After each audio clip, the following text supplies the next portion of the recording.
Boa noite a todos.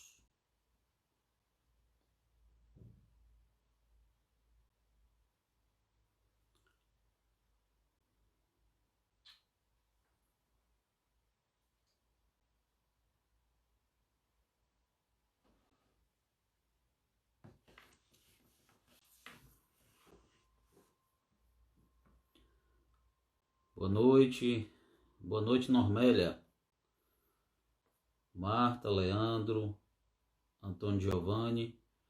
Todos me escutam bem? Meu querido amigo Robério está sempre conosco.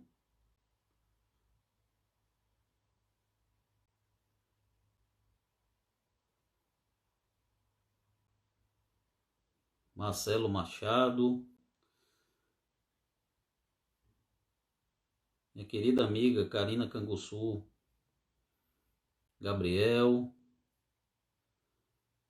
Meu querido amigo Fábio Quadros. Prazer, meu irmão, tê-lo aqui conosco. Boa noite, Leandro. Mari. Minha querida pastora Merisônia conosco também. Sejam bem-vindos. Meu querido amigo Jadiel Badu, pré-candidato a vereador pelo PTB. Seja bem-vindo, amigo. Pessoal, enquanto não convidamos o nosso amigo nessa noite, vamos tratar de um tema muito importante, que é a questão relacionada à assistência social no município, que é uma secretaria que trata principalmente da população mais vulnerável, algo muito importante para a gente tratar essa noite. Enquanto isso, vai convidando aí seus amigos, clica no coraçãozinho, clica no aviãozinho, vamos convidando outras pessoas para participar conosco. Sabrina Portela, boa noite, querida, seja bem-vinda. Pré-candidata a vereadora pelo MDB, seja bem-vinda, sempre aqui conosco. Ian Guzmão, sejam bem-vindos nessa noite. Vão clicando aí no aviãozinho, no coraçãozinho, para a gente ter um público maior para tratar de um assunto muito importante, que é assistência social aqui no município de Vitória da Conquista. Boa noite, meu amigo Augusto, querido colega, advogado, seja bem-vindo. Boa noite, amigos, boa noite. Vamos convidando aí outras pessoas para que a gente possa iniciar com o nosso querido Michel, nosso querido amigo, secretário de Assistência Social aqui do município, que na realidade agora é Desenvolvimento Social, né? Do município de Vitória da Conquista. Sejam bem-vindos.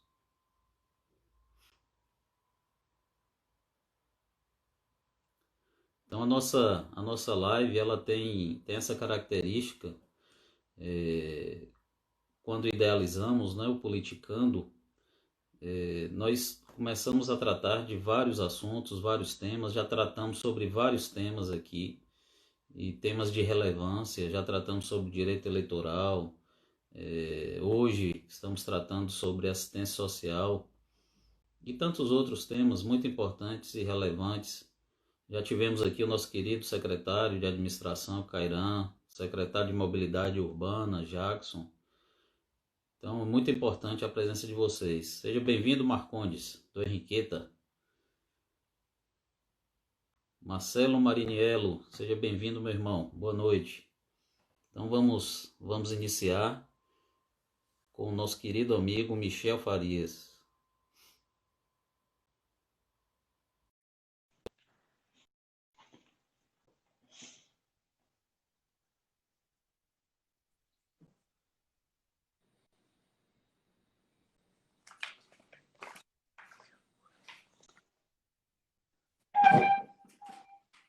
Seja bem-vindo, meu amigo.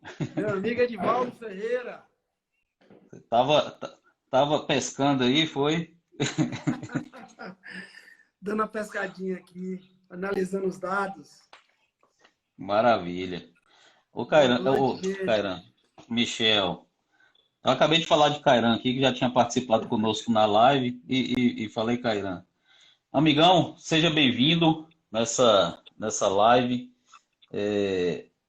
que finalmente saiu, né? A gente vinha tentando realizar essa live já há algum tempo, e por uma questão ou outra, principalmente em relação aos seus compromissos, você tem uma vida muito atarefada aí na Secretaria de Desenvolvimento Social, nós finalmente conseguimos realizar essa live.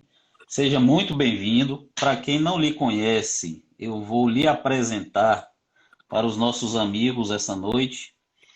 Então, nosso amigo Michel Farias é secretário municipal de Desenvolvimento Social, graduado em Direito pelo UESB, especialista em proteção integral às crianças e adolescentes, advogado, atuando na área de defesa dos direitos humanos de crianças e adolescentes e das políticas públicas socioassistenciais. Então, nosso amigo Michel é o nosso secretário municipal de desenvolvimento social, que vem realizando um trabalho muito importante no nosso município. Acabou substituindo nossa querida vice-prefeita Irma Lemos, que vinha fazendo um excelente trabalho também. E ali, com Michel, né, por perto, sempre junto à dona Irma, vinha fazendo um excelente trabalho. Então, seja bem-vindo, meu amigo. Boa noite.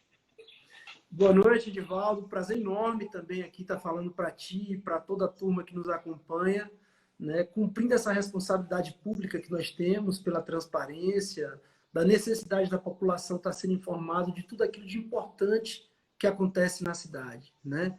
Desafio enorme ser secretário Sim. em uns momentos em que a política de assistência social é mais requisitada no Brasil inteiro, né? Sim. Difícil também por estar substituindo uma das pessoas, uma das figuras mais importantes do município, que é a dona Irma, Verdade. né? A primeira Verdade. prefeita da história política de Vitória da Conquista, uma pessoa assim de uma grandeza de alma, de uma sensibilidade, mas sobretudo de um compromisso com a população mais vulnerável. Então, todo esse conjunto de coisas trouxe um desafio gigantesco para a gente à frente da Sendes. Meu amigo, seja bem-vindo. Então, só para registrar aqui algumas presenças nessa noite, estamos aqui com Rosana, com Normélia, Robério, Vander Lúcia, Augusto, nosso querido amigo Augusto, que trabalha com você aí na Secretaria de Assistência Social, está conosco também. Então, Michel, na realidade, o tema central da nossa live é politicando, ou seja, é falar de política, né? Então, assim, quem chega aqui tem que falar de política, não tem para onde correr.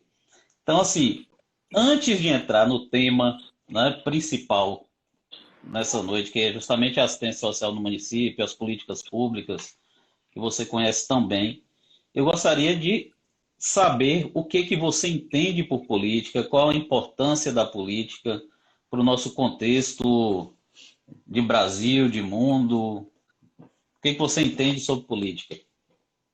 Engraçado, Edivaldo, que as pessoas têm um hábito de endemonizarem a política, né? Como se fosse algo ruim, negativo, Sim. que só existissem pessoas que estão lá para malversar, fazer coisas erradas, né? E eu Sim. costumo dizer, e coincidentemente esse fim de semana nós estávamos num processo de capacitação das nossas equipes do Cadastro Único e do Bolsa Família, que a gente está ampliando o atendimento em Vitória da Conquista. E eu dizia para eles que a política pública de assistência social foi uma construção coletiva. Ela não pertence a nenhum partido político, mas ela foi fruto de um processo político, né? Nasce com a Constituição de 1988, que para a gente que é da área do direito, a gente considera como um marco muito potente da política de direitos humanos no mundo, né? A Constituição de 88 absorve isso tudo. Então, o que é que eu penso de política? Eu penso que a nossa vida em comunidade, ela perpassa por uma dimensão política, né? A política, ela diz respeito à forma como a gente se relaciona no nosso universo coletivo. Toda e qualquer decisão, ela parte da dimensão política, que é diferente da dimensão da política partidária. Claro que a política partidária é um componente importante dentro desse processo. né? Porque eu costumo ouvir as pessoas falarem assim, eu não gosto de política, eu não participo de política. Participar, você participa, ou de forma ativa ou de forma passiva, né? Porque É aquilo isso que mesmo. você não participa, aquilo que você não faz parte, outras pessoas ocuparão esse espaço e dentro dessa dimensão do decidir, vão decidir por você. Então a política faz Sim, parte da nossa vida. E eu costumo dizer que política e política pública também caminham juntas, né? As agendas políticas dos governos representam, sobretudo, a expressão daquilo que os nossos governantes pensam e daquilo que foi absorvido nesse diálogo com as diversas comunidades. Então, eu acho que a sim. política é algo absolutamente essencial para a vida da gente, para a vida comunitária. Engraçado que a política de assistência social, embora poucas pessoas saibam disso, mas a política de assistência ela tem uma dimensão coletiva muito forte. Ela chama, inclusive, os usuários da política para participarem dos seus processos decisórios, né? Então é muito importante que as pessoas elas tenham essa percepção de como a política é tão importante para a vida da gente, né? Então eu participo dos movimentos em defesa dos direitos humanos, né? Dos direitos da criança e do adolescente e costumo sempre dizer que todas as conquistas que nós tivemos foi fruto da política, foi É fruto da verdade. É construção verdade. coletiva, foi da sinergia entre aqueles que defendiam algumas causas e aqueles que exerciam o mandato, né? Só para Verdade. você ter noção, já que nós vamos falar um pouco de assistência social, isso tem a ver com Sim, política. Eu estava dizendo também nesse curso de capacitação que eu ministrava no sábado, eu dizia o seguinte: olha, o BPC, que é o benefício de prestação continuada, para pessoas sim, com deficiência ou pessoas idosas que comprovem a necessidade de concessão desse benefício, foi fruto de uma emenda popular. Foi a sim, participação, né, da comunidade, das pessoas, dos movimentos que defendiam um sistema de proteção social no Brasil para incluir o BPC no texto da Constituição. Então sim, o BPC foi uma conquista do povo brasileiro através de um processo político, que foi o processo instituído a partir da Assembleia Nacional Constituinte, que criou uma nova Constituição para o Brasil, em um dos momentos mais importantes da história brasileira, que foi no momento de redemocratização do país, né? Então, é o que eu penso da política, faz parte da vida da gente, e não tem como nós dissociarmos a nossa condição individual da condição coletiva, como sujeitos que participam de uma sociedade, sujeitos que são, vamos dizer assim, escritores de uma história, né? é verdade. E você colocou bem aí, né? Muitas vezes nós demonizamos a política, né? E isso é tão ruim, porque nessa omissão, muitas vezes, de dizer, não, eu não voto em tal pessoa, isso ou aquilo, você acaba, na sua omissão, contribuindo, né, para um status quo que realmente vai causar um certo problema. Você colocou isso de uma forma muito importante, porque essa questão relacionada a esses agentes políticos, né, nessa tomada de decisões, enquanto você, como secretário, um coordenador, um gerente, as pessoas que estão envolvidas ali na assistência social, e muitas vezes dependem, inclusive, de uma ação junto a um deputado federal, a um deputado estadual. Então, essa correlação de forças aí, essa junção, é muito importante dentro desse processo político. Eu só vou registrar a presença de mais alguns amigos aqui, Michel. E quem quiser fazer até perguntas, nós estamos também à disposição aqui para esse bate-papo. Registrar a presença de Ellen Vivian, Viviane Oliveira, nosso querido amigo Luizinho, Dr. Michel, grande figura, Joselita, Michel, perguntando em relação à regularização fundiária, a gente vai deixar um pouquinho mais para frente isso. Meu querido amigo Gessner, que fez uma live conosco, comigo aqui na semana passada. Um grande abraço, Gessner, para você também, meu irmão. Marta Andrade, minha querida esposa, que se não tivesse aqui, o negócio ia ficar complicado, né, Michel? Tinha que estar, né? Pelo menos essa audiência aí. Verdade. Nosso querido amigo Lucas, seja bem-vindo. Vem fazendo um trabalho excelente no Desergue. Então, meu amigo, veja bem, nós vamos tratar, você já falou algumas coisas aí relacionadas às políticas públicas, à assistência social, mas para a gente iniciar o tema principal da live, eu gostaria que você dissesse para as pessoas que estão conosco essa noite qual é a função realmente da Secretaria de Desenvolvimento Social. Qual é o público-alvo dessa secretaria, como é que ela age, como é que ela trabalha, para que as pessoas entendam melhor a função da Secretaria de Desenvolvimento Social. Então, eu queria também aproveitar que você falou de alguns amigos especiais, né? Gessner é uma pessoa Sim, especialíssima, tem um carinho enorme, estivemos juntos por muito tempo, quando o Núcleo de Defesa da Criança e do Adolescente da UESB funcionava no Núcleo de Práticas Jurídicas, né? E eu gerenciava esse programa do curso de Direito da UESB, um amigo muito especial, pessoa que eu tenho um carinho, uma admiração muito grande, né? Martinha, que também, vez ou outra, quando eu estou lá na TV Sudoeste dando entrevista, sempre tem aquele sorriso expressivo, aquela educação e aquela, né, sensibilidade no tratamento de quem chega, um prazer enorme. Meu amigo Lucas está fazendo um trabalho excepcional no DISERG, né? O DISERG, que era sim, um cemitério de veículos, se tornou um espaço verdade, digno para os seus verdade, trabalhadores, né? Acho que é isso é importante a verdade. gente falar. Bom, mas É, então, você me pergunta, Michel, qual o lugar da Secretaria de Desenvolvimento Social em Vitória da Conquista? Bom, primeiro é importante que as pessoas entendam que a Sendes ela tem vertentes diferentes. sim, Ela tem a política pública, né, de assistência social, vamos dizer assim, como o epicentro das ações da secretaria, já que é uma rede que compõe o sistema único de assistência social gigantesca, que a Sendes tem que fazer o processo de gestão. Mas nós temos também outras políticas públicas, né? Importantes que estão dentro da SENS. Nós temos a política dos direitos da criança e do adolescente. Então, nós temos uma coordenação que é chamada Coordenação de Rede, da Rede de Atendimento e Defesa da Criança e do Adolescente, que articula as ações do governo junto às instituições não governamentais e os outros espaços, como o Judiciário, Ministério Público, Defensoria. Temos também a política de mulheres, então nós temos uma coordenação de sim, política para as mulheres que está lá dentro.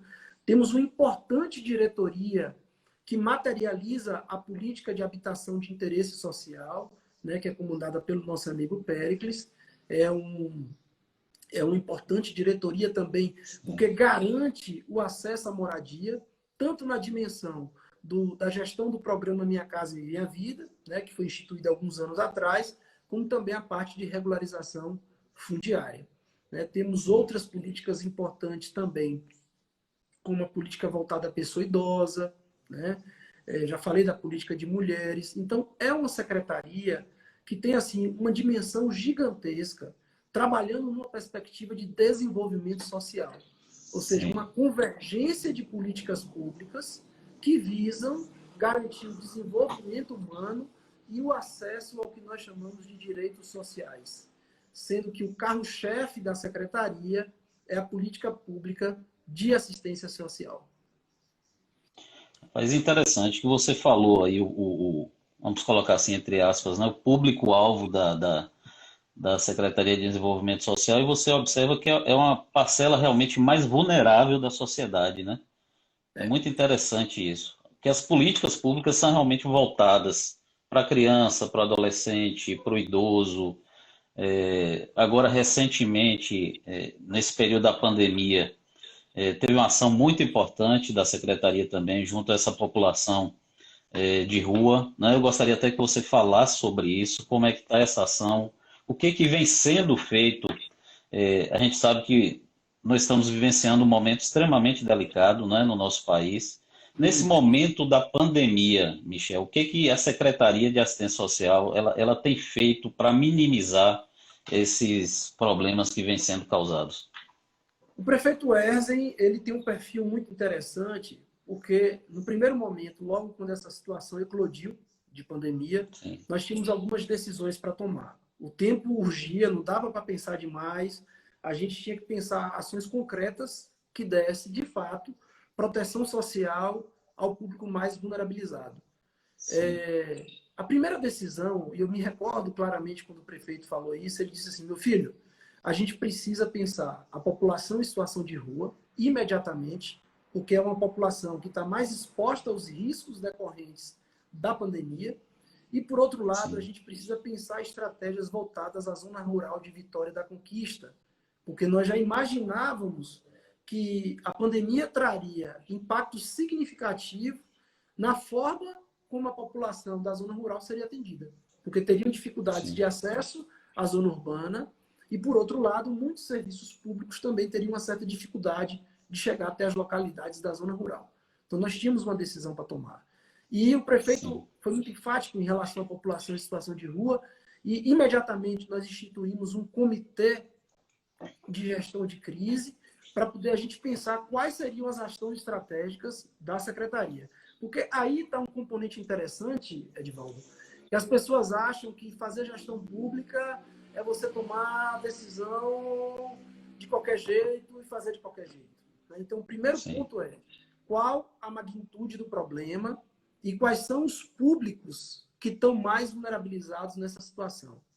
Então, sim, a partir disso aí, nós nos debruçamos, e aí eu queria parabenizar a equipe técnica da Sendes, né? Tanto um grupo de servidores concursados, assim, muito dedicados, os trabalhadores do SUAS, como também nossa equipe de gestão, que teve que realmente se debruçar sobre tantas questões. E aí montamos uma sim, estratégia para a população em situação de rua. Imediatamente nós criamos abrigos provisórios para garantir a proteção desse público.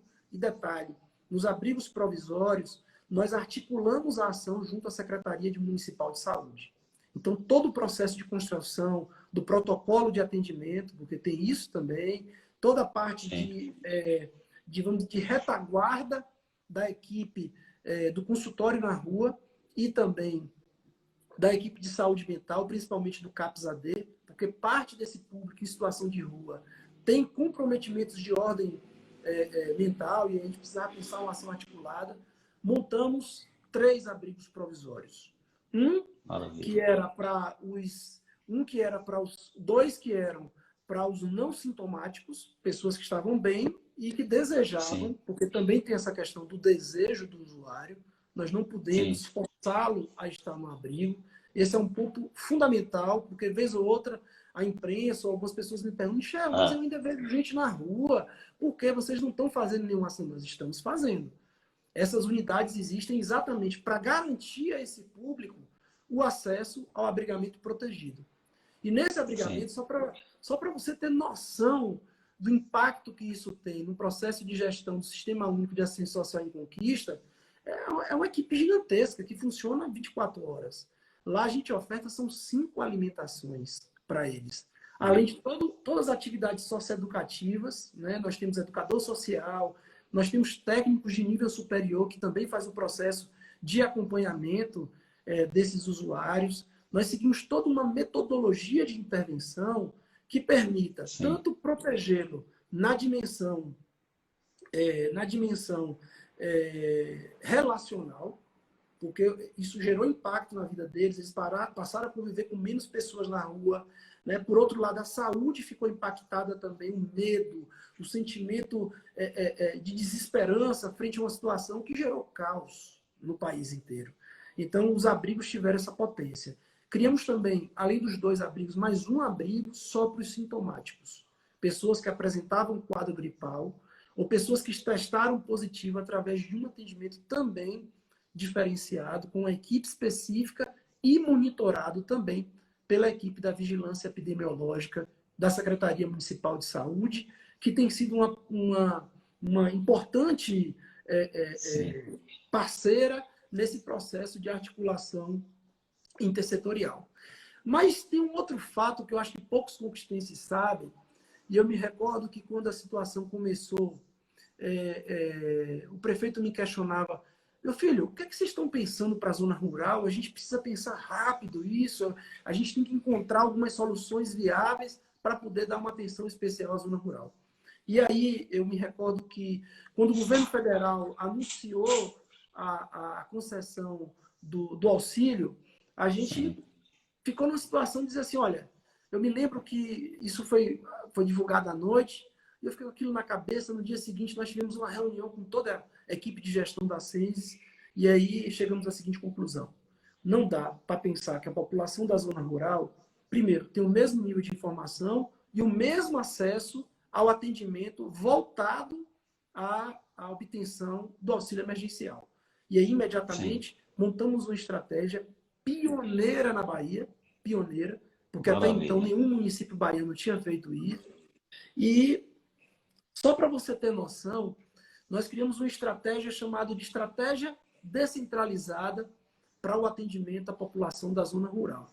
E, obviamente, que a zona rural de Conquista é gigantesca, né? Imensa. Tem localidade, é uma das maiores zonas rurais da Bahia, né? Tem localidades com difícil acesso, e aí nós pensamos, não, nós precisamos montar uma equipe específica, e nós apelidamos meio que de mutirão voltado para as orientações e cadastramento, porque tinha um problema, Edivaldo. Na zona rural, poucas pessoas têm acesso a computador e à internet. E eu não sei se você se recorda, mas o auxílio emergencial, para os que não tinham sido inseridos no cadastro único até o dia 20 de março, tinha que ser pelo aplicativo da Caixa Econômica, no smartphone, ou pela internet. Sim. E aí foi quando nós falamos, olha, mas tem gente da zona rural que não estava inserido no cadastro único, né? A situação de vida mudou de uma hora para outra. Pessoas que tinham uma renda de R$ 1.800, R$ 1.900, passou a ter renda nenhuma. Daí a necessidade de inclusão no cadastro único. Então, essa estratégia do mutirão na zona rural, nós fizemos tanto a parte de orientação voltada às orientações do auxílio emergencial, quem tem direito, quais são os requisitos, como é que funciona. Então, essa equipe foi treinada especificamente para isso. Por outro lado, também fazendo o cadastramento, e aí é para você ver como o prefeito Wesley, ele tem sido absolutamente estratégico na forma de pensar as coisas. Ele disse assim, olha, a gente precisa também, além de se conectar com a saúde, a gente tem que se conectar com a educação. E grande parte dos espaços utilizados na zona rural foram as escolas municipais, que tinham acesso à internet, tinham espaços grandes que pudessem garantir a proteção tanto dos nossos trabalhadores como dos usuários que estavam sendo atendidos. E, rapaz, foi uma estratégia de muito sucesso. Você via a expressão de felicidade das pessoas, né, que estavam acessando um direito delas, que é o direito à informação, um dos direitos mais essenciais, dentro do Estado Democrático de Direito. Verdade, e eu me recordo, eu quero contar um caso aqui que aquilo marcou minha vida. Eu me lembro que uma dessas localidades, eu tive lá no dia, como secretário, para falar com a comunidade, e tinha uma senhora muito apreensiva na fila. E ela, com muito receio, não sabia como ia ser a semana seguinte, porque ela não sabia se tinha dinheiro para poder comprar feira. E era assim, a gente se sensibilizou muito. Ela foi para o atendimento. E quando nós fomos fazer toda a parte de análise do cadastramento dela junto ao CadÚnico, único, as informações, nós descobrimos que já tinha sido concedido a ela o BPC. E que ela já tinha depositado na conta dela quase R$ 9.000 das parcelas de BPC. Rapaz, imagine. Naquele momento... Que maravilha. Naquele momento, em mais de 10 anos, atuando na área da assistência social, a minha ficha caiu de como a informação é um dos bens mais preciosos no campo das políticas públicas. Aquela informação dada a ela por nossa equipe mudou o contexto de vida dela. Com certeza. Talvez, até hoje, isso estivesse caindo na conta, né? Ela já teria direito ao uso do recurso do BPC sem saber que tinha sido concedido o BPC para ela.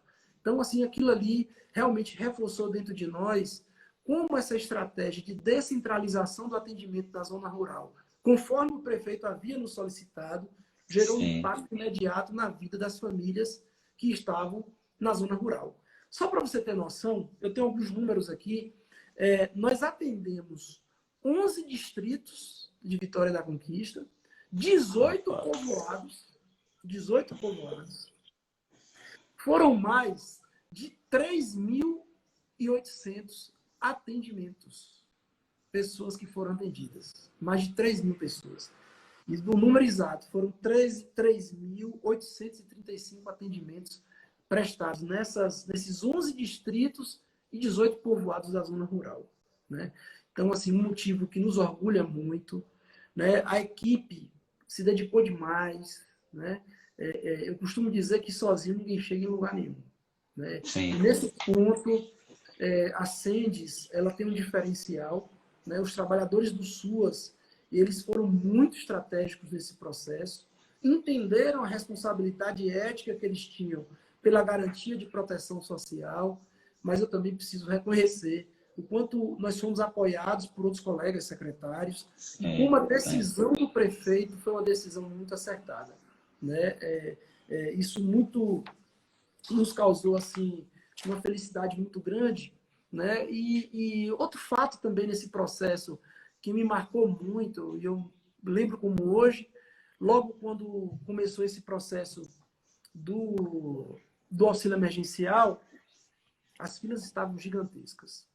Nós só tínhamos 2 pontos de atendimento do Cadastro Único do Bolsa Família, um que ficava no prédio da Sendes e outro que ficava na Prefeitura da Zona Oeste, que foi inclusive um fato histórico, porque, afinal de contas, a Zona Oeste, de certo modo, ficava desassistida, né, em relação aos atendimentos do Cadastro Único do Bolsa Família. As pessoas tinham que sair de lá, da Zona Oeste, para vir no centro da cidade e ter acesso lá no prédio da Sendes. Né? E isso foi um diferencial do nosso governo, quando nós instalamos um ponto de atendimento do Cadastro Único do Bolsa Família. Michel, e você observa como a questão da descentralização do serviço público ela é importante, né? Você deu dois exemplos aí. A questão relacionada ao atendimento na subprefeitura da Zona Oeste, né? E esse atendimento móvel que foi realizado para esse cadastramento, etc., na zona rural. E você vê ainda que o prefeito tem essa visão de descentralização do serviço público, criou a subprefeitura ali de José Gonçalves, né? E até em função da pandemia, etc., outras prefeituras, eu não sei ainda se serão criadas, mas a pandemia ela trouxe um certo problema para a administração de uma forma geral, não só para a conquista, né? Porque várias outras ações elas ficaram ocorreu um certo impedimento para a realização em razão da pandemia. Então, essa questão da descentralização do serviço público, isso é extremamente importante, porque é o que você colocou aí, isso leva informação, isso leva o serviço até a população, né, nos locais mais distantes. Os comentários aqui foi mencionado Cercadinho, né, a distância que fica Cercadinho da sede do município. Então, essa é uma ação extremamente importante e que a Secretaria realmente está de parabéns, a equipe toda de parabéns. E tem um detalhe aí que você colocou, né? Essa visão de conjunto, essa visão colaborativa que as secretarias de Vitória da Conquista têm, isso é muito importante.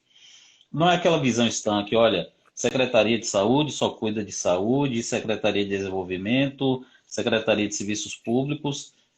O que a gente observa muito na visão dos secretários é justamente essa visão colaborativa de um estar ali colaborando o tempo todo com o outro, até porque a gestão é única, né? Então isso é muito importante. Você tocou num ponto importante. Esse fim de semana eu estava também fazendo um estudo sobre intersetorialidade, porque a gente está reorganizando o Bolsa Família e o Cadastro Único em Vitória da Conquista. Né? Sim. Foi outra decisão acertadíssima nossa, com, obviamente, a orientação do nosso prefeito, porque surgiu outra situação. Nós chegávamos na Sendes, eu me lembro que o prefeito me ligou: meu filho, tem alguma coisa errada, as filas estão enormes, as pessoas estão numa situação que poderão, inclusive, ter sérios comprometimentos da saúde dela e colocando o nosso servidor também numa situação de risco, meu filho. Precisamos tomar uma decisão Sim. em relação a isso. Há pouco mais de um ano... Você falando meu filho, aí meu filho, eu mesmo que tá ouvindo o prefeito. O prefeito falando, meu filho, meu filho. E eu me lembro que nós estávamos, desde o ano passado, num estudo para descentralizar o Cadastro Único e o Bolsa Família em Vitória da Conquista. Né? Porque não faz sentido uma cidade de quase 400 mil habitantes você ter um único lugar que faz o atendimento do Bolsa Família. E tinha Imagina. algumas atividades que, vez ou outra, eram feitas de maneira descentralizada com a equipe volante que ia. Não é a mesma coisa de você ter o atendimento dentro da comunidade, onde as pessoas Sim. vivem, né? Onde as pessoas, de fato, têm dificuldades em acessar os órgãos públicos. E aí, eu me lembro que nós estávamos nesse processo de discussão, né? A gente estava reorganizando o funcionamento dos CRAs, que são os Centros de Referência de Assistência Social em Vitória da Conquista, e um dos temas que nós debatemos foi a necessidade de que o CAD único, o Bolsa Família, existisse dentro do CRAS, de segunda a sexta-feira, para que Dona Joaninha, lá do Vila América, não tenha que vir no centro da cidade para ser atendida pelo cadastro único do Bolsa Família. Então, isso já estava num processo de gestação. Obviamente que tinha algumas questões de natureza estrutural, as equipes dos CRAs precisavam ser tecnicamente preparadas para receber essas equipes, enfim, isso ia mudar um pouco a dinâmica dos CRAs. E eu me lembro que o prefeito me liga, falando dessa questão, da preocupação dele, da população estar aglomerada na Porta da Sede, aglomerada na Prefeitura da Zona Oeste. Eu me lembro que em um dos dias que eu estava lá na Prefeitura da Zona Oeste, um repórter falou assim, olha, mas secretário, o senhor está aqui organizando fila. Eu falei, o secretário também é servidor público. A determinação do prefeito é que a gente pudesse garantir a integridade física das pessoas que estão aqui. E nós fomos. Então, sim, aquilo ali impactou muito a mim, impactou o prefeito também, a toda a equipe de gestão, que ficou um tanto quanto assustada com aquela realidade. Nós não imaginávamos que aquilo teria uma repercussão tão gigantesca, né? O acesso à informação, se tinha que receber, se não tinha, se tinha que atualizar o cadastro único ou não. Então, eram fatores que vulnerabilizavam ainda mais essas famílias e as colocavam numa situação de risco, porque, afinal de contas, elas tinham que entrar no ônibus, elas iam de moto, elas iam de bicicleta, muitos iam a pé também. Imagina. Então, decidimos descentralizar. Vamos descentralizar. Nós temos 8 CRAs no município, né? Esses 8 CRAs divide, do ponto de vista da gestão do Sistema Único de Assistência Social, o município em 8 grandes territórios, né? Os territórios são aqueles de abrangência do CRAS, onde tem a maior presença de vulnerabilidades e riscos sociais. Então, são pessoas que estão inseridas em contextos muito difíceis, de pouco acesso aos direitos de cidadania, pessoas que têm um processo histórico também desafiador, inclusive no campo da gestão pública. E aí nós decidimos, nós vamos descentralizar. Imediatamente nós iniciamos um processo de supervisão técnica, contratamos um consultor para acompanhar todo o processo de formatação da descentralização e iniciamos a descentralização. Hoje, Edivaldo, os 8 CRAs do município atendem as pessoas no sentido de garantir o acesso ao cadastro único e ao Bolsa Família. Não precisa mais vir no centro da cidade. Maravilha. Não precisa mais ir na prefeitura da Zona Oeste. Claro que esses 2 pontos continuam em atendimento, né? E a gente também está articulando para fortalecer o Bolsa Família Móvel, que foi uma potência também trazida com a gestão do prefeito Wesley, no sentido de irmos para localidades mais distantes, onde as pessoas têm uma dificuldade muito grande de acessar. Engraçado que esse auxílio emergencial, ele trouxe para a gente um melhor dimensionamento dos territórios, cujas populações tinham mais dificuldade de acesso à cidade, né? A política pública de assistência, ela tem uma diretriz que a gente chama de diretriz da territorialização. As ofertas precisam ser planejadas e ofertadas o mais próximo das famílias, considerando as realidades das famílias no território, entendendo a dinâmica do território e, principalmente, trabalhando numa perspectiva de prevenir que aquelas vulnerabilidades sociais se agravem dentro do território. Óbvio que num país tão desigual como o nosso, onde o acesso à educação, à saúde ainda é precário, sim, né? A gente entende que o acesso à renda, o acesso à informação são vetores importantes para possibilitar essa família o acesso aos seus direitos. E aí eu queria dizer assim, Que maravilha, né? Eu disse isso para o prefeito semana passada, né? Não sei se você ficou sabendo, Vitória da Conquista recebeu o prêmio Prefeito Amigo da Criança, né? Sim. E aí, vários amigos meus, inclusive, me perguntando, mas por que ganhou o prêmio? Mas Conquista ainda tem trabalho infantil, Conquista ainda tem situação de mortalidade infantil. E eu expliquei a eles a metodologia utilizada pela Fundação Abrinq, que é uma respeitada instituição brasileira, que fez todo o processo de análise de diversos municípios brasileiros que concorriam ao prêmio, né? E Vitória da Conquista recebeu esse prêmio porque os indicadores de Vitória da Conquista demonstraram avanços significativos em diversas políticas públicas. Nós aumentamos a quantidade de crianças em creches. Imagina como isso é uma retaguarda importante para aquelas famílias que estão dentro de contextos de graves vulnerabilidades sociais. Se a mãe não tem onde colocar o menino, ela não tem como trabalhar. Se a mãe precisa ir para a feira, se ela não tem onde colocar, aquele menino pode ser inserido dentro de um contexto de trabalho infantil também. Então, esses indicadores, eles trouxeram para a Vitória da Conquista a necessidade. Olha que coisa interessante também. Vitória da Conquista vai ser o primeiro município da Bahia a garantir o atendimento especializado a crianças e adolescentes vítimas ou testemunhas de violência.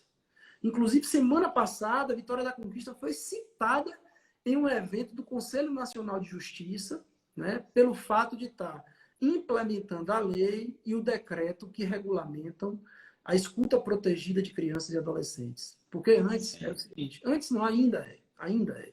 A criança, às vezes, é ouvida no Conselho Tutelar, depois a criança é ouvida na delegacia, depois a criança é ouvida na escola, depois a criança é Uma ouvida exposição, né? A cada história contada pela criança, acontece um fenômeno que a gente chama de revitimização. A criança revive a violência que ela sofreu. Então, o prefeito Wesley decidiu, nós estamos construindo, um investimento de quase R$300 mil, né, só na construção, porque tem a parte de equipamento também, que vai ser com recursos próprios do município. Nós estamos construindo um complexo de escuta protegida. E essas crianças, a ideia nossa, né, isso a gente vem num diálogo com o Poder Judiciário, um diálogo com o Ministério Público, a Defensoria, a Polícia Civil também, Polícia Militar e Polícia Rodoviária Federal, os conselhos tutelares, para que a gente consiga, né, construir um protocolo de atendimento integrado que a criança possa ser ouvida apenas uma vez. Então, isso vai mudar a trajetória de vida de diversas crianças que são vítimas ou testemunhas de violência. Então, isso com certeza vai ser um marco histórico. Um avanço, é verdade. Significativo, incontestável. Né? Não é por acaso que Vitória da Conquista foi citada em um evento do Conselho Nacional de Justiça. Rapaz, né? Que maravilha, viu? O órgão de administração do Poder Judiciário no Brasil, que tem uma importância significativa. Né? Então, aquilo ali foi... A gente tem feito um trabalho, sabe, muito sério, muito bacana. A equipe tem se dedicado bastante para a gente poder, da melhor forma possível, pensar estratégias intersetoriais. Semana passada, nós tivemos uma reunião super potente com os representantes da Secretaria de Educação, a Secretaria de Saúde, porque agora a gente vai mudar a estratégia do atendimento das famílias que estão em descumprimento das condicionalidades do Bolsa Família. Talvez algumas pessoas não saibam, né? O Bolsa Família não é essa esmola que o povo diz, não, tá? A história da varinha para pescar, do peixe, a história não é bem assim. O Bolsa Família é um direito do cidadão que tem direito a acesso à renda mínima como uma estratégia para tirar da extrema pobreza ou da pobreza. Né? É o que nós chamamos de garantir os mínimos sociais numa perspectiva de desenvolvimento humano. Só que para a família acessar o Bolsa Família, obrigatoriamente, existe o acompanhamento das condicionalidades, né, que é feita no âmbito da saúde, no âmbito da educação e no âmbito da assistência social. Então, o pai, a mãe ou os pais terão que acompanhar seus filhos, garantir que eles estejam permanentemente inseridos na escola. Tem algumas demandas relacionadas à saúde, do acompanhamento da situação de saúde da criança, e na assistência social também tem outras especificidades. Só que tem famílias que têm dificuldades de cumprir as condicionalidades. Não é por maldade, não é por negligência, como alguns dizem, não é por perversidade em relação aos filhos, mas as próprias condições de vida que degeneram a capacidade dessa família de desenvolver os cuidados de uma forma positiva, correta não, adequada. E aí o papel da assistência social, e essa é uma coisa muito interessante, né? Que é outra coisa, Edivaldo, que as pessoas pouco entendem. A assistência social de hoje não é mais aquela que faz caridade, que dá cesta básica. Existem duas vulnerabilidades que são tratadas no campo na realidade, o que acontece? Muitas vezes as pessoas associam a assistência social ao assistencialismo, não é isso? O que é totalmente diferente uma coisa da outra, é o que você está falando aí. Mas Hoje diga nós lá. temos uma política, Rapaz, dá vontade de ficar ali ouvindo falar aqui a noite toda, viu? Hoje nós temos uma política de Estado, né? Política pública de Estado. E é importante a gente sempre reafirmar isso, porque a política pública de assistência social não pertence a partido nenhum. A política de assistência foi uma conquista do povo brasileiro, né? Que estava lá na Constituição Federal, nos artigos 603, fruto de diversos movimentos sociais. Os assistentes sociais tiveram participação significativa, o movimento de meninos e meninas de rua também foram com fronte, discutiam a política de Estado, como direito do cidadão e responsabilidade do poder público. Então, isso muito nos honra. Está fazendo para o Sistema Único de Assistência Social uma nova forma de construir política pública, de uma maneira mais potente, de uma maneira mais planejada, e, sobretudo, de uma maneira intersetorial. Se, por um lado, a determinação do prefeito é que as secretarias se articulem entre si, por outro, a assistência social ela tem como um dos seus eixos estruturantes a intersetorialidade. Porque a gente olha para a pobreza na sua ampla dimensão. Então, eu olho para a pobreza quando eu vejo que Dona Joanita não tem acesso ao saneamento básico. Eu olho para a pobreza quando eu vejo que os seus filhos não têm acesso à educação, que são fatores que intensificam o que nós chamamos de ciclo intergeracional da pobreza, que vem do avô, que passa para o pai, que vai para o filho, e a partir daí, a assistência social, hoje, no atual formato dela, ela tem duas dimensões. Enfrentar as vulnerabilidades materiais, não acesso à renda, né? Não acesso aos bens da vida necessários ao desenvolvimento humano, mas também nós temos uma das mais importantes vulnerabilidades, que é a vulnerabilidade relacional, dos vínculos familiares, dos vínculos comunitários, da forma como esse sujeito se enxerga e da maneira como as desigualdades históricas foram fazendo daquele sujeito objeto de preconceito, objeto de estigma, né? E isso, a assistência social tem uma responsabilidade ética por fazer o enfrentamento. Então, quando a gente investe no CRAS, observe que, ao descentralizar o Cadastro Único e o Bolsa Família, nós damos potência às famílias nos seus territórios. Nós garantimos uma maior capacidade de atendimento da rede SUAS a populações que têm dificuldades em acessar os serviços públicos. Então, isso é muito significativo. Eu não tenho dúvida que a descentralização do Cadastro Único e do Bolsa Família, como decisão política do governo, vai trazer impactos diretos sobre a vida das pessoas no território. Acessar o Cadastro Único, que é um dos importantes portais, né? Os importantes portais de acesso aos programas sociais, e, por outro lado, ter o acesso ao Bolsa Família é um direito. É uma forma de você garantir um enfrentamento às históricas vulnerabilidades que o país traz para a população mais vulnerabilizada. Então, eu acho que isso é importante. Nós estamos dando passos fundamentais nessa perspectiva, né? Tem um outro dado, olha que coisa interessante. Nós também, na Sendes, fazemos a gestão da política de segurança alimentar e nutricional. E eu me recordo que, no início da pandemia, algumas pessoas questionaram, mas os outros restaurantes privados estão fechados, por que o restaurante popular está aberto? Isso é um absurdo, porque as pessoas têm direito à alimentação saudável. Os restaurantes populares, como estratégia da garantia ao direito à segurança alimentar, ele obrigatoriamente tinha que ficar aberto. E eu me lembro quando o prefeito falou assim, meu filho, a gente tem que garantir, porque tem pessoas que precisam se alimentar e não tem como pagar em outros lugares, ou pedir quentinha, ou encomendar marmita. Tem gente que precisa, né, ter acesso ao restaurante popular. E o restaurante popular é uma importante política pública que garante a essas pessoas o direito à alimentação saudável. Isso é uma perspectiva de cidadania. Então, quando o prefeito toma a decisão por manter o restaurante aberto, essa é uma forma de garantir à população o acesso a esse direito, né? Maravilha. E claro, tomando as devidas cautelas, né, em relação à proteção daqueles que trabalham naquele espaço, mas também daqueles que fazem o uso daquele espaço, né? Eu acho que isso foi importante. Só para você ter noção, quando a gente fala de garantia do direito à alimentação, só em abril, nesse período do coronavírus, e que a gente deu uma atenção especial à população em situação de rua, nós ofertamos mais de 9 mil alimentações à população em situação de rua. As pessoas que estavam em vivência de rua e também nos abrigos provisórios e nas unidades de acolhimento de criança e adolescente. No mês de maio, foram mais de 12 mil refeições. No mês de junho, foram mais de 10 mil refeições.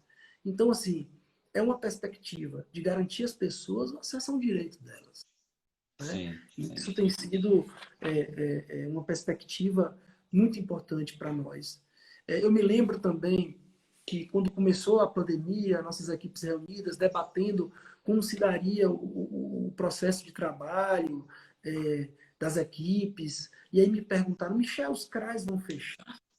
Os CREAs vão fechar? Eu falei, impossível. Quis Deus que num dos momentos mais importantes da história da humanidade, onde as pessoas necessitavam de proteção social, nós pudéssemos estar numa posição de garantir o acesso a esse direito. E aí, nós mantivemos os CRAs abertos, lógico, em horário diferenciado, em um regime de escala dos servidores, para que não houvesse aglomeração dentro do CRAs, né? Editamos notas técnicas, orientando nossas equipes. Então, por entender que neste momento que as famílias estão mais vulnerabilizadas, isso a televisão, inclusive, tem demonstrado, Sim. é o momento que a assistência social tem de provar a sua essencialidade enquanto política pública e a necessidade de garantir à população acesso à informação, o acesso ao cadastro único, o acesso ao Bolsa Família, o acesso ao acompanhamento através do CRAS, que é um direito do cidadão, que a gente chama de direito socioassistencial. Eu me lembro, em cima dessa questão do complexo de escuta protegida, eu me lembro que, você sabe disso, você foi secretário, né? Você esteve como chefe de gabinete, na verdade, e você sabe que, inevitavelmente, a pandemia impactou nas finanças municipais. Sim, claro. Né? Isso gerou uma dificuldade gigantesca, porque, afinal de contas, a demanda aumentou, nós criamos novas unidades de atendimento, e com um detalhe, que às vezes poucos conquistenses sabem, a política de assistência ela é financiada pelos 3 entes, governo federal, governo do estado e o governo municipal. É claro que a maior parte do financiamento da assistência social é do município, sempre foi assim, historicamente foi assim. Mas só para você ter noção, o governo do estado da Bahia está devendo a todos os municípios baianos. Não repassou o que era obrigação dele para os municípios. Por outro lado, a demanda aumentou nos municípios. Imagina. E aí A conta não fecha, né? Não fecha. Você esteve por muito tempo na gestão pública, você sabe que a conta não fecha. 1 mais 1 é 2. 1 mais 1 não é 3. Né? E aí, uma decisão difícil para tomar. Nós criamos os 3 abrigos provisórios, tivemos que ampliar os atendimentos na zona rural para garantia do acesso à informação em relação ao auxílio emergencial e também ao CAD único, ao Bolsa Família. Como é que você vai manter? Combustível, teve que locar novos veículos, ou seja, nós ampliamos a infraestrutura. Inclusive, tem outro ponto que eu estava dizendo também semana passada aos servidores da Sendes, se a gente for fazer um giro pelos municípios da região, a maior parte deles estão rescindindo contratos dos servidores da assistência social. E alguns municípios já com 2 meses de salário atrasado. Agora você pense aí, a arrecadação do município caiu. Qualquer um pode entrar no portal da transparência e vai ver que caiu. O governo do estado não vem cumprindo a obrigação que ele tem de financiar a política de assistência social. E o prefeito Wesley Guzmão tendo que criar novas estruturas, criar novas estratégias e o custo de manutenção alto em relação a isso. Com certeza. Então, é uma situação muito difícil para nós. E aí chegou o debate em relação às obras do governo, que seriam seguidos os investimentos da prefeitura. E aí é que meu amigo, deixa eu só um pouquinho aqui, porque é o seguinte, a gente vai precisar encerrar essa live e retornar para a gente concluir o nosso roteirinho. Viu? Aí vamos encerrar essa, você já fica disponível. E, rapaz, sua fala é inspiradora aqui, a gente vai dar vontade de ficar a noite toda aqui só lhe ouvindo. Eu falo demais. Mas nós vamos... Não, que é isso. Eu vou encerrar aqui, e aí o pessoal que está nos acompanhando também, retorne, a gente vai dar um tempinho para que eles retornem e estejam conosco, tá bom? Beleza. Vou encerrar e a gente já retorna. Tá bom, um abraço. Valeu.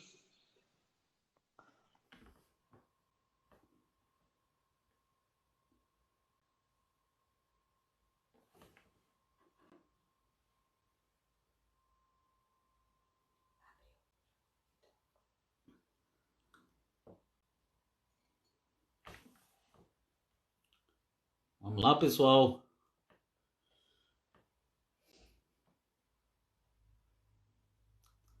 Vamos entrando para que a gente possa encerrar nossa live com o nosso amigo Michel Faria, secretário de Desenvolvimento Social do município de Conquista.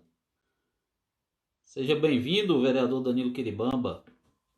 Registrar a presença de Eric, de David, Tom, Marta, Joselita retornando.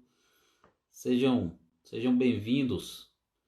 Vamos dar só um tempinho para que as pessoas retornem para a gente dar continuidade à nossa live. Sabrina, Alex Pereira, um abraço, meu irmão. Obrigado pela presença, viu? Sabrina Portela, Pedro Breda, nosso querido Augusto Leal, Antônio Giovanni, Jussânia Barreto. Beijo, meu irmão, um abraço, seja bem-vindo. Sejam todos bem-vindos novamente. Paulo Leite.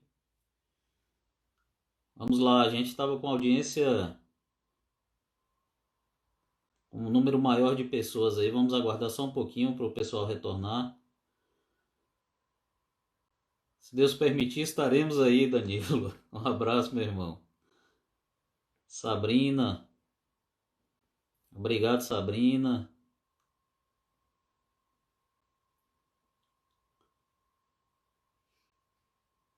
Pati.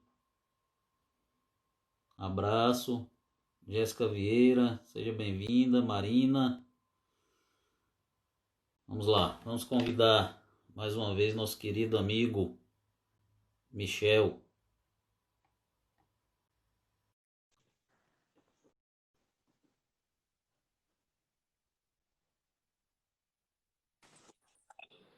Tô de volta. Aí, e aí, velho? Deixa eu lhe falar. A gente esqueceu de mencionar aqui um instrumento de descentralização muito importante também, que é a Prefeitura Móvel, né? Que é um instrumento espetacular de descentralização da gestão. Verdade. Que vem, né? Inclusive, tem vários serviços da assistência lá, não é isso? Tem, claro, com certeza. Os CRAs estão participando, Bolsa Família, único. Ah, Então, eu estava, daquela hora, eu acho que tem um ponto também importante, que eu acho que a gente não conseguiu fechar, sim, em relação ao financiamento da assistência. Né? Eu estava falando de como foi muito difícil para a gente tomar algumas decisões de ampliação do atendimento. O prefeito, naquele desejo da vontade, daquela vontade forte de dizer assim, olha, nós precisamos ampliar o atendimento. A gente precisa sim, privilegiar o atendimento da população em situação de rua. A gente também precisa pensar em outras estratégias que descentralizem. Mas fazer como? Né? Num cenário onde o governo do Estado não vinha regularmente cumprindo a obrigação, e não vem cumprindo, os sim, municípios, não é só Vitória da Conquista, vários municípios baianos, todos eles estão com parcelas em atraso do repasse do governo do Estado em relação à assistência social. O recurso enviado pelo governo federal também não é suficiente, então a contrapartida financeira do município é muito alta para a manutenção dos serviços. Né? Então, com essa ampliação, a gente viveu esse momento meio que um drama, porque sim, quem vive no campo da política pública sabe que a gente tem esse desafio. Né? sim, Você precisa fechar as contas, principalmente no último ano de governo, mesmo com a reeleição, nós vamos trabalhar para reeleger o prefeito, para a gente conseguir continuar um projeto de transformação da política de assistência social de Vitória da Conquista, mas a gente precisa de dinheiro. Né? E eu me claro, lembro, em uma das reuniões com o prefeito, nós estávamos debatendo a questão do complexo de escuta protegida. É um investimento altíssimo do município, né? Só você pensar, a obra, a estrutura física são quase 300 mil reais. Né? Vem a parte de equipamento eletrônico também. Né? Também, equipamento sim, eletrônico.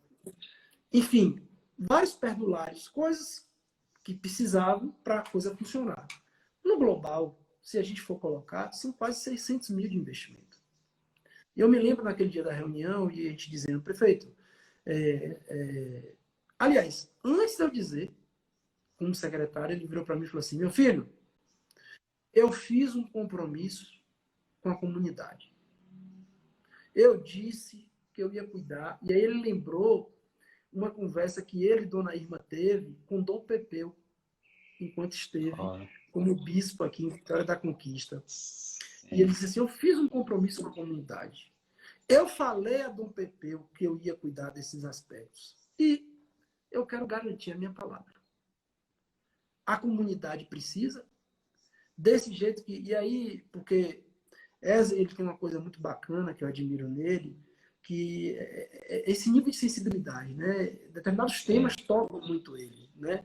E quando a gente explicou a via crucis que uma criança faz quando é vítima de violência, principalmente sexual, até a responsabilização do agressor, ele ficou mas, perplexo. Ele não é possível. Que aí foi, prefeito, no mínimo, uma criança tem que contar a história 4 vezes. No mínimo. E a cada vez que essa criança conta, prefeito, obviamente, que ela sofre com isso. Porque existe um sim, trauma presente ali. Aí ele virou e falou assim, olha, eu fiz um compromisso e eu queria lhe dizer aqui que eu vou garantir a obra do complexo de escuta protegida.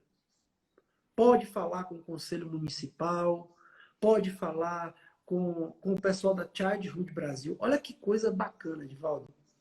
sim, Vitória da Conquista foi a única cidade do Norte e Nordeste escolhido por uma das maiores organizações internacionais para apoiar tecnicamente na implantação da escuta protegida no Brasil. ah, que Foram, maravilha, viu? foram, foram 5 cidades brasileiras. 4 cidades de São Paulo e só uma do Nordeste, que foi Vitória da Conquista. Isso significa, primeiro, e eles foram muito enfáticos, por que nós escolhemos Vitória Sim, da Conquista? E eles usaram essa expressão, que eu acho uma expressão super bacana, disse assim, Conquista tinha uma ambiência que permitia a gente fazer um investimento onde, de fato, traria resultados concretos para a política de direitos humanos da criança e do adolescente. No popular falando, eles queriam dizer o seguinte, a gente não queria perder tempo, investir em um lugar verdade. que não ia render nada. Né? Então, e aí, quando o Erzen anunciou que manteria o investimento da obra para o complexo de escuta, Ele falou assim, ligue para o pessoal em Brasília, da Chade-Hood, no escritório de São Paulo, para informar que nós vamos manter a obra. Eu assumi esse compromisso e eu quero honrar esse compromisso. Então, assim, observe que logo após isso, a gente, nós fomos citados no evento semana passada do Conselho Nacional de Justiça. Né? Uma das maiores instâncias do judiciário brasileiro, reconhecendo que Vitória da Conquista saiu na frente na implementação da lei de escuta protegida. Uma pessoa até me perguntou, uma servidora, falou assim, o que é que tem escuta protegida com assistência social? Olha só, quando você começa a fazer gestão, numa perspectiva de você ter um diagnóstico dos gargalos do processo de gestão e trazer um planejamento que seja estratégico o suficiente para enfrentar esses gargalos. Eu me lembro que quando nós começamos o processo de reorganização dos CRAs, uma das queixas dos nossos servidores eram os encaminhamentos indevidos da Polícia Civil e do Judiciário, que pediam para os servidores da assistência social fazer laudos, preparar, fazer estudo social, coisas que não são do campo da assistência social. Por outro lado, o sistema de garantia de direitos de crianças e adolescentes tinha deficiência porque não tinha quem fazia isso, quem pudesse fazer isso. Não existia, você sabe disso, você é advogado, o Judiciário da Bahia, infelizmente, ele não tem quadro de peritos suficientes para atender a demanda dos procedimentos judiciais, principalmente aqueles relacionados em procedimentos criminais para responsabilização por crime sexual contra criança e adolescente, mas não pode ficar sem social assumindo uma função que não é dela. E aí eu uso a expressão de um amigo meu, que é o secretário de Belo Horizonte, o professor José Cruz, ele diz assim, a mão que acolhe não pode ser a mão que aponta. O papel da assistência social é acolher e não apontar o dedo para quem fez ou deixou de fazer algo que alguém julga como certo ou como errado. O papel nosso é entender as vulnerabilidades, é enfrentar as questões estruturantes da pobreza e dar as condições de desenvolvimento humano para essas famílias. Essa é a perspectiva. Então, eu acho que é muito importante esse investimento que a prefeitura está fazendo e vai impactar na política de assistência social. Então, a hora de trabalho do nosso servidor, que antigamente tinha que ficar à disposição do juiz, do delegado de polícia, essa hora de trabalho vai se reverter numa maior capacidade de atendimento do CRAS, do CREAS, garantindo mais pessoas atendidas e, sobretudo, qualificando o atendimento. Esse é outro ponto assim, importante. Rapaz, sua fala é simplesmente inspiradora. Eu vou lhe ser sincero, que negócio maravilhoso, espetacular. E assim, o interessante é que o trabalho da assistência social é um trabalho silencioso, né? Muito Assim, silencioso. muitas vezes muito silencioso, não aparece, né? Assim, não é uma obra que é realizada, é um trabalho silencioso, mas que vai ter um efeito prático na vida das pessoas tão importante, né? É espetacular tudo isso que você está falando, meu irmão. Muito bom mesmo, muito bom. Olha só que coisa interessante. Deixa eu só registrar a Sim. presença aqui de umas pessoas aqui, senão eu vou registrar a presença do meu amigo Christian Fernandes, nosso colega advogado, Edmilson Neri, meu pai, Edivaldo Ferreira, está nos acompanhando aqui, Nilza, Sabrina Portela, nosso querido amigo Cláudio. Sabrina tem feito vários comentários aqui, o negócio está andando, não está dando nem para ler os comentários. Meu querido amigo Eduardo Lins. Diga, chefe, falei. Eu queria até aproveitar aí, você falou aí agora há pouco, né? Nilza é uma figura excepcional, né? Sim. Assessora da nossa vice-prefeita, pessoa também que eu tenho um carinho grande, Nilza. Ficou com a gente na Sendes um bom tempo, né? Perturbou um bocado a gente lá na Sendes. Estou muito com saudade dela. Eu queria também mandar um abraço muito especial para Marcondes, do Henriqueta Price. Sim. E eu me lembro, olha que coisa interessante, Edivaldo. Eu conheci Marcondes nas conferências municipais, né? Porque eu já fui conselheiro municipal de assistência social Porque muita gente não sabe, né? Fala, como é que Michel caiu, um advogado na assistência social? Eu já comecei na brincadeira, já tem um tempo já. Eu fui conselheiro Sim, municipal de assistência social por 2 mandatos, né? E nesse período, eu estava lá representando a OAB, os sim, trabalhadores do SUAS, porque o advogado também é considerado trabalhador do SUAS, né?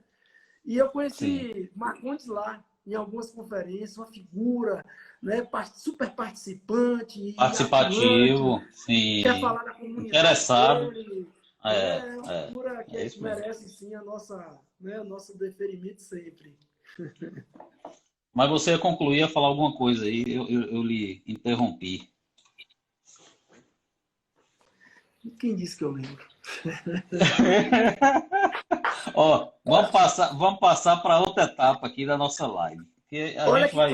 Olha que coisa interessante. Eu brincava em Ah, sala de aula, no período que eu ainda estava dando aula no curso de Direito, e eu dizia assim, ó, não me sim. atrapalha, eu vou sozinho, não, porque se quebrar, eu vou sozinho, mas voltar comigo. Aí já era, né? Deixa eu lhe falar, Michel. A gente tem Mas vamos lá. uma etapa aqui, uma outra parte da live, que é o que se chama café com chimango. Quando eu estava lá na Câmara, eu não canso de falar isso aqui, eu acho que quem está acompanhando as nossas lives sempre já deve estar até meio enjoado de ouvir. Mas quando eu estava na Câmara, eu apresentei um projeto de lei que foi sancionado pelo prefeito, criando a Semana do Biscoito aqui em Conquista, né? E assim, é justamente agora na primeira semana de agosto. E hoje, coincidentemente, é um dia especial porque é o Dia Nacional do Biscoito. Então Que nós coisa criamos boa. não é? Nós criamos esse quadro aqui, que é um quadro mais informal, né? A live está toda informal, mas assim, é aquele momento em que você está ali no fogão, né? Comendo um biscoitinho, tomando um cafezinho. Então, olha só, é um bate-bola. Você vai me falar aqui, vai indicar um livro para quem está nos assistindo hoje à noite, uma série e um filme. Eita. Um livro, Se como você as quiser explicar democracias. o porquê também, fique à vontade.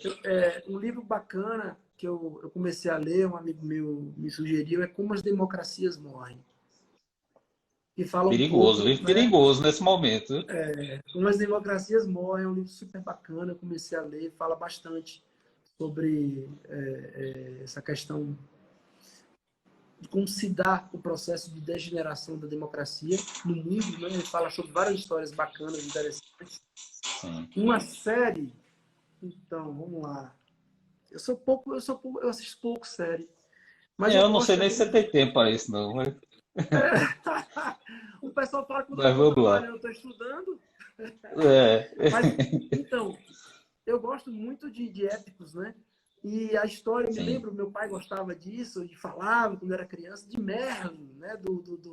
sim, Do mágico e tal. E tem uma série no sim. Netflix chamada Merlin. E eu ficava Ah, é, rapaz? vidrado nessa série. Eu gostava Sabia demais. não. Tem contando a história de Merlin, como é que, né, surge ele e tal. Bem bacana, coisa bem bacana. Maravilha. Um O livro, já filme. falei, a série, um E agora um filme. filme. hum, Um filme bem leve, né? Aparentemente uma comédia romântica, mas não é bem comédia, que relata na verdade, o livro, né, de Liz Gilbert, Comer, Rezar e Amar. Ele é um filme que Sim. ele fala de algumas dimensões da vida, né? Essa perspectiva integral da vida, de você pensar a dimensão das relações humanas, do afeto, você pensar também a necessidade de você se encontrar consigo mesmo. Então, é muito bacana, é muito divertido, leve.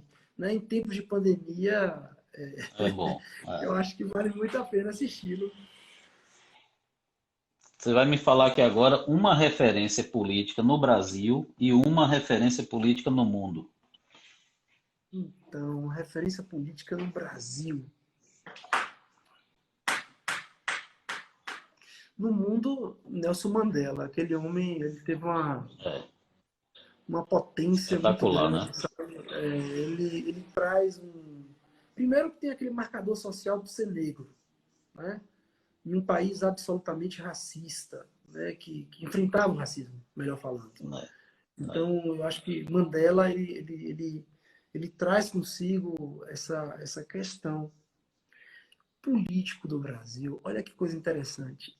Eu sempre tive amigos nas diversas dimensões políticas, na direita, na Sim, esquerda, né? Mas eu confesso para você, rapaz, que uma figura que mexeu muito comigo, mexe até hoje, é a Irmã Lemos.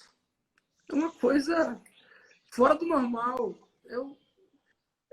Primeiro, todo mundo sabe que eu não sou muito essa coisa de puxar saco, de política, essa coisa. sim, Mas Dona Irma, ela tem alguns elementos que... Olha que história bonita, né? A mulher sai da roça, vem para a cidade, vai para a feira livre e se torna o que ela se tornou. é, E ela tem uma coisa que eu nunca... Dificilmente eu vi em político brasileiro, né? Ela tem uma atmosfera, assim, uma coisa que ela consegue... E olhar para ela com admiração, tá? Porque, gente, não é possível, essa mulher consegue neutralizar ódios, sabe? é, verdade. E ela é de um feeling muito grande, né? Eu brincava assim, falava assim, olha, hoje em dia eu convivo mais com Dona Irma do que com minha família. Ela convive mais comigo do que com a família dela. Então, às vezes, a gente estava na sala atendendo alguém, conversando, numa reunião, e ela observava, a pessoa falava, quando a pessoa saía, ela falava, olha, por aqui. E eu ficava me perguntando, como é que a senhora sabe disso? Aí uma vez ela me falou assim, são 30 anos de feira, 30 anos de convênio, É. É, né? Mas ela tem uma grandeza, né? Engraçado tem que mesmo. pra gente, Edivaldo, que vem da academia, né? Coisa É, da teoria de Estado, disciplina de direito é, constitucional, você debate é. diversas questões, diversos pensadores da política no mundo, aí você fica, às vezes, olhando para figuras É. simples, né?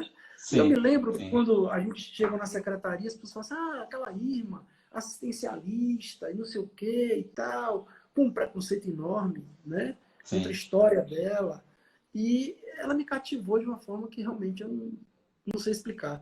Eu tive algumas vezes com ela em Brasília, acompanhando, a gente teve reunião, algumas reuniões políticas dela, a gente ia para, obviamente, para buscar emenda parlamentar, inevitavelmente, você tinha diálogos de natureza política também, Sim. mas é uma coisa que até hoje eu não sei explicar. Mas é uma figura espetacular mesmo, dona Irma. Você pontuou bem aí. Deixa eu só registrar mais algumas presenças aqui. Nosso querido colega William, advogado lá da Barra do Choça, está dizendo aqui, já dei muito trabalho para essas duas feras. Nosso querido amigo Você Edgar. sabe ele foi meu aluno na FTC, né? Na Ah, disciplina de foi? direito, foi, na disciplina de Mas direitos olha, rapaz. reais, direito civil e direito da criança e adolescente. A turma dele era uma turma assim, muito figura. Eu sinto saudade deles até hoje. Mas olha. Era um momento de muita alegria quando a gente estava com eles. Minha querida amiga Flávia Belletini está aqui conosco também. Nilza está lembrando aqui que Dona Irma foi manicure também, Foi. né? Verdade, verdade. Não é? É uma história muito bonita de Dona Irma. Inspirador. Joselita está inspiradora. Joselita está dizendo aqui, Dona Irma, não há tempo, que ela joga sempre e ganha. Uma carta coringa da política conquistense. Verdade. Meu amigo, outra perguntinha para você. Ó, Acarajé ou rapidinho. Abará? Desculpa, Diga. desculpa. Hum, Também você falou uma figura aí muito especial, o Eduardo Lins, da TV ah, Sudoeste. sim, Eduardo, sim. Eduardo é uma daquelas figuras do jornalismo que também nos inquieta, né? O cara é de uma educação, É. de um nível de astúcia em relação àquilo que é importante, né? E eu me lembro porque a TV E Sudoeste, de, por e, muitos anos... e, e de boa, e de boa fé, né? Sim, Que muitas sim. vezes, né? De uma boa fé enorme, Do bom jornalismo, do né? jornalismo ético, É, né? Do jornalismo é, ético, é, né? é, é. E eu me lembro de Eduardo, falando dele, todas as vezes que na UESB eu estive, a gente fazia muitos eventos importantes, pautávamos muitas questões da área da infância, e eu me recordo que todas as vezes que a gente se reunia com a equipe de jornalismo, ele lá à frente, ele sempre esteve de portas abertas, um jornalismo comunitário muito forte, né? E eu acho que o jornalismo ele tem uma dimensão de função social, né? Então, o Eduardo é essa figura que permite o jornalismo também garantir às pessoas o acesso à informação de qualidade de forma ética, né? Verdade. Então, a próxima pergunta. Acarajé ou abará? Que pergunta difícil, Edivaldo. Não pode ser as duas, não. Essa é complicada, né? Poxa, aí você me pegou. Faz isso não, pode ser os dois, não tem problema não. Eu prefiro os dois. Aí eu coloco Pronto. um pouquinho de um pouquinho do outro, claro, com a pimenta e a Coca-Cola. Maravilha. Registrar a presença aqui de Janete, minha tia. Um abraço aí, Marcos Ferreira. Esporte favorito? É Janete, assistente social? É ela mesma. Ela é uma das mais comprometidas trabalhadoras do SUAS de Vitória da Conquista. Oh, que coisa especial. Maravilhosa. É uma pessoa muito especial. Ó. Sim, você me fez a outra pergunta aí. Qual foi? Esporte favorito? Rapaz. E eu tenho tempo? Pois é. Quando perguntei aqui, eu pensei logo isso. Ô, Edivaldo, olha que coisa interessante. Nessa brincadeira toda de trabalho, de estudo, eu acho que a gente também não pode pensar a vida apenas sob uma ou duas perspectivas, né? A gente tem que tentar ser ao máximo um sujeito integral. É uma vida muito difícil essa de você estar em um cargo público e, às vezes, o estresse é grande, a carga emocional também, e a atividade física é necessária. E, por incrível que pareça, antes da pandemia, o único horário que eu podia fazer uma atividade física era 9h30 da noite. E eu achava engraçado, porque Camila trabalha com a gente lá na Sendes, e Camila tem um quiosque lá no shopping, né? E aí, quando abriu a academia no shopping, eu falei, pronto, eu me encontrei, resolvi meu problema. E eu vou para a academia na hora que o shopping está perto de fechar. Aí ela toda vez que eu chego, ela dá risada, ela tá lá fechando o caixa e tal. Aí ela dá risada, ela fala assim, não acredito que tá chegando na academia quase 10 horas da noite. Eu falei, é o único horário. Então, o esporte, eu tento fazer a musculação para ter uma atividade física e manter minimamente o vigor físico para aguentar a batalha. É isso aí. Registrar a presença aí do nosso querido amigo Diego Gomes. Entrou aqui agora há pouco. Ver quem mais aqui, rapaz. Diego é uma figura muito especial, né? Muito especial. Diego e a equipe dele fez Vitória da Conquista se tornar referência no Brasil em transparência. Sim, né? Primeira do Nordeste, então é um quadro do governo também que nos orgulha muito, foi um companheiro assim significativo nos diálogos junto com a transparência, no período que esteve secretário, então tem nossa admiração e nosso respeito. Vamos aqui para a última pergunta. Praia ou campo?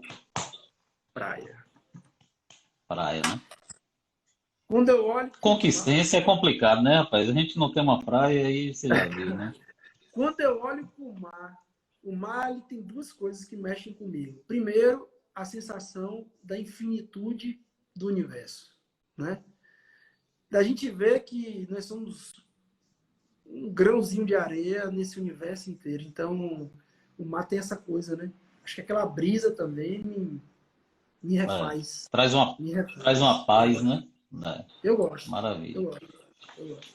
Meu irmão, olha só, a gente já está indo para 1h30 de live. A coisa passou tão rápido, o papo foi tão gostoso que a gente não viu nem o tempo passar. Mas eu queria lhe agradecer muito, velho, por... A gente sabe do seu comprometimento junto à administração pública, o seu preparo. Como você colocou aí, desde o início, eu acho que até quando você estagiava, você já trabalhava com essas questões relacionadas a políticas públicas, relacionada à criança e ao adolescente. E você é um daqueles quadros que a administração ela não pode perder de jeito nenhum, né? Um cara extremamente preparado, um cara estudioso e que vem contribuindo muito com a administração. Foi um acerto do prefeito Wesley, inicialmente de lhe colocar ali próximo à dona Irma, e com a saída dela você ter assumido aí de forma natural, né, o cargo de secretário de Desenvolvimento Social do nosso município. Então, eu quero lhe agradecer muito por ter tirado aí um tempinho para bater esse papo conosco e deixar esse tempo final para você deixar uma mensagem para aquelas pessoas que estiveram conosco até agora. Eu queria, antes de fazer as minhas considerações finais, eu queria também agradecer uma amiga que entrou aqui na live, né? A Sim, Antônia, ela que foi conselheira tutelar em Salvador. Hoje ela tem um instituto que atua nessa área da criança e do adolescente, né? Uma pessoa muito especial, muito bacana, alguém com quem eu já dialoguei muito ao longo desses anos no campo da criança e do adolescente. Bom, você falou uma coisa interessante e na semana passada, quando o prefeito agradeceu a equipe da SENDES, né, por ter ganhado o prêmio Prefeito Amigo da Criança, e eu realmente me emocionei muito. Né? Eu falei assim, olha, sim, Erzen, eu sou muito grato pela oportunidade. Eu nunca imaginei estar em cargo público, nunca foi a minha praia. Eu sempre trabalhei com consultoria, você sabe disso, né, na área sim, de sim, políticas públicas, mas eu nunca gostei do cargo, porque eu acho que às vezes as pessoas querem confundir as coisas ou desenvolver uma visão maniqueísta. Né? Tipo, sim, se você está comigo, você é bom, se você não está comigo, você é ruim. E eu acho isso muito né, péssimo para o processo político, para a construção das políticas públicas também, porque você não desenvolve uma perspectiva de alteridade, de diversidade de pensamentos, enfim. Né? E eu dizia a Ezio, eu falei, ó, Ezio, eu sou muito grato a você, porque você está me dando a oportunidade. Primeiro, que eu amo o que eu faço. Eu amo. sim. Segundo, porque você Tá está me na dando a cara, oportunidade. isso tá na cara, velho, que você ama o que você faz. Segundo, porque você está me dando a oportunidade de realizar um sonho de vida, sabe? Sonho de vida mesmo. Sem pieguismo, dizer que não estou ajudando ninguém. Eu estou realizando um sonho e estou garantindo às pessoas que possam ter uma perspectiva de cidadania na cidade. Uma perspectiva de acesso a direitos. É disso que a política de assistência social, a social faz. Garantir acesso a direitos. Então, assim, eu me emocionei muito agradecendo ao prefeito, dizendo a ele da felicidade de ser secretário, na terceira maior cidade da Bahia, que tem diversas complexidades. Se eu for Sim, dizer para vocês que estão me assistindo, e para você que eu estou construindo esse diálogo, Edivaldo, eu diria que a gente tem problemas sim, ainda. Eu sim, diria que a gente tem muito caminho para percorrer, né? Mas eu quero dizer que eu e nossa equipe da Sendes, a gente diuturnamente, a gente vem trabalhando para materializar uma política pública forte, respeitada. E eu ousaria até dizer que talvez o Suas de Conquista nunca foi tão visibilizado nos últimos 10 anos como ele está sendo agora na nossa gestão. A relação, estamos construindo uma relação horizontal com o sistema de justiça, judiciário, Ministério Público, Defensoria Pública, construindo uma relação horizontal com as instâncias de controle social, porque a política pública, os espaços decisórios, eles precisam ser respeitados e a gente vem construindo esse diálogo. É importante também falar sobre isso. Né? Nós estamos construindo um SUAS para as pessoas. Né? Nós vamos sim. lançar, e de antemão, vocês vão ficar sabendo, um projeto nos próximos dias chamado SUAS na Comunidade, que nós vamos ampliar o leque de ofertas da assistência social nos territórios mais distantes, dando uma ênfase para a zona rural de Vitória da Conquista, porque esse foi um pedido especial do prefeito e da nossa Que vice-prefeita também. maravilha. Dona Irma tem um carinho muito grande pela zona rural. E ela dizia, Michel, a gente precisa pensar em atender melhor a zona rural. E é por isso que nós estamos lançando, nos próximos dias a gente vai estar informando isso à população, é uma estratégia de descentralização do atendimento do SUAS nas localidades mais vulneráveis da zona rural. É um compromisso nosso de gestão também.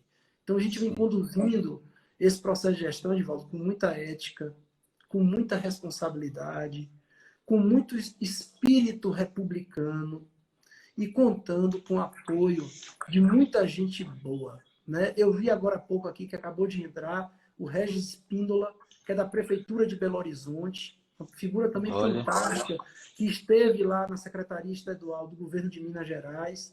O meu amigo José Cruz, que é o secretário de Belo Horizonte, que esteve em Conquista várias vezes. Os grandes nomes do Brasil na assistência social estão passando por Vitória da Conquista. Sim. Nós recebemos a ex-secretária nacional de assistência social, Denise Colim. Nós recebemos a professora Dice Koga, que é uma das maiores pesquisadoras na área da assistência social no Brasil. Nós recebemos figuras de grande expressão, como o José Cruz. Então, assim, a gente tem feito uma gestão séria. A equipe tem estado muito engajada. O prefeito tem dado as condições para a gente poder trabalhar. Isso muito nos orgulha. Um trabalho que a gente tem feito assim também com um senso ético muito forte. Né? As pessoas costumam dizer, eu tenho amor à causa. Não, não tem amor, não. A gente tem responsabilidade ética com o que a gente faz. A gente tem seriedade com o que a gente faz. E digo, viu, Edivaldo, se ainda não chegou onde deveria chegar, ainda há um caminho a ser percorrido. Com certeza. Na semana passada, na reunião com os coordenadores de gerência, eu falei, nós temos o dever de dizer às pessoas que nós temos um projeto de SUAS, de uma política forte, que é a de assistência social, um projeto de um SUAS forte em Vitória da Conquista. Nós precisamos reeleger Erzen prefeito, porque esse projeto continua em andamento. A gente quer qualificar mais os nossos trabalhadores. A gente quer criar novas estruturas de gestão dentro da SENDES. Inclusive, já fizemos esse diálogo com o prefeito para que isso venha através da reforma administrativa. Nós certamente vamos criar novas unidades de atendimento, mas isso demanda tempo. E a gente sabe que fazer gestão num universo de escassos recursos públicos, e quando a gente vê um governo do Estado que não cumpre com a responsabilidade dele integralmente em financiar, então isso dificulta. Mas nenhuma dificuldade vai ser maior do que o compromisso que a gente tem de fazer mais, de fazer melhor, de fazer com responsabilidade e, acima de tudo, baseando numa dimensão ética. É o que a gente quer construir. E eu queria muito agradecer a você por essa oportunidade de estar falando isso às pessoas. Eu queria muito agradecer à equipe da SENDES, muitos deles estão aqui nos assistindo. Né? É tão difícil para a gente fazer gestão pública e eles estão ali de forma aguerrida, trabalhando, desde o atendente na porta da secretaria, ou na porta de um CRAS, ou na porta de um CREAS, até as nossas equipes de referência. Mas eu também queria fazer um agradecimento muito especial à dona Irma, que muito me ensinou, a dona Irma, que me deu a oportunidade de estar junto a ela, que depositou em mim uma confiança de estar sendo ali naquele momento um braço direito dela. Mas eu queria também, sobremaneira, eu tenho dito isso às pessoas. Poucos dias alguém virou para mim e falou, mas isso tudo só está acontecendo por causa de você. Eu falei, a gente poderia ter as melhores ideias do mundo, mas no fundo a decisão política é do prefeito. A caneta no popular, que assina o cheque, é a dele. Então, quando a gente tem essa ressonância, quando a gente tem esse apoio, eu vou dizer que as dificuldades elas diminuem e a gente aumenta a nossa potência em garantir às pessoas proteção social. É isso que a gente faz lá todos os dias, é isso que nos movimenta e nós vamos à luta para que esse projeto de revolução do SUAS de conquista continue. Tá certo, meu amigo? Muito obrigado. Maravilha, meu irmão. Falar com você. O prazer foi nosso, meu irmão, de lhe ouvir essa noite. Agradecer a todos que estiveram conosco também. Até agora, né? A gente está indo para quase 1h40 de live. Uma live muito gostosa, um papo muito gostoso. E agradecer a todos que estiveram conosco. Agradecer principalmente a você, meu irmão. E que Deus lhe abençoe, que lhe dê muita sabedoria para continuar nesse caminho aí. Ilumine os seus passos sempre. Porque tudo que você falou aí, tudo isso é muito de Deus. A grande realidade é essa, velho. Essa visão de atender os vulneráveis, de inclusão social. Isso aí eu vou lhe dizer que teve um que andou aqui entre nós, que o discurso dele foi totalmente inclusivo. Então isso que você está fazendo aí, velho, nada mais é do que seguindo os caminhos do nosso querido Jesus. Viu, meu irmão? Então, muito obrigado. Tamo junto. E até a próxima. Um abração, velho. Valeu. Tchau, gente. Boa noite. Bom descanso para vocês. Boa noite.